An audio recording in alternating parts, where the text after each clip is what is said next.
Odysseus is a fair man, or at least he wants to be. In Christopher Nolan's The Odyssey, we get a protagonist who holds his morals of fairness seemingly above all else. We see him pluck his bowstring before hunting just to give his target a chance, ignoring the danger to himself. He holds strong to his morals despite protests from his hunting party. Yet this Odysseus is also the man who wins the 10-year Trojan War at the cost of violating the most sacred law of his world, Zeus's law of hospitality, the sacred pact between guest and host, the exchange of gifts and trust.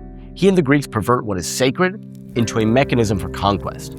Rather than the Trojan horse being a military innovation, it's a violation of the social contract dressed as a gift. And Odysseus knows this. The film keeps returning to a warning about the rumored sea people who come to the shores of Greek kingdoms and villages and pillage, destroy, and then vanish.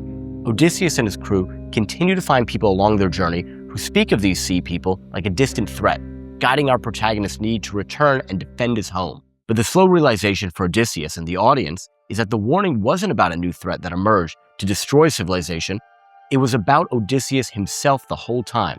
Through his trickery and deceit, he has become the very thing that he was taught to fear. The recognition that he was the one to dismantle the social contract crushes him, forcing him to reject the notion of his own heroism. He is forced to face the horror of his own self-recognition. When Odysseus returns to the palace, disguised as a beggar, he confesses to his wife Penelope in disguise, "We left them a gift, an offering of peace that they took into their home. We violated all that is ever sacred between people and turned a fight into a hunt." He can't tell whether he's a hero or villain here, a good man or a monster.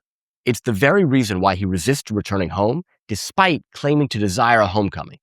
Odysseus knows deep down that he has challenged the sacred order for his own personal gain. Our hero claims to be someone who believes in fairness. He demands a fair fight despite its potential danger.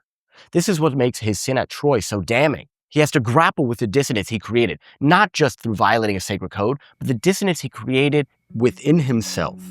There's a lesson here that runs so much deeper than the cliche, okay, you gotta know why you're doing what you're doing advice.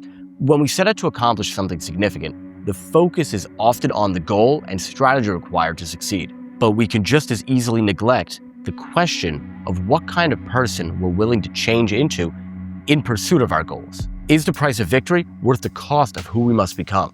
We think the danger is failure, but perhaps the more significant loss is succeeding in a way that makes you unrecognizable to yourself. Odysseus won. He was victorious in Troy, but at the cost of losing both his internal peace and his external world. He spent years unable to face his own home because he couldn't face himself after what he had done.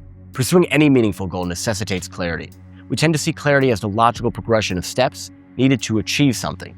But true clarity is understanding the person you refuse to lose in pursuit of your own greatness. Because without it, you may arrive at the finish line and realize you don't want to be the person who's standing there.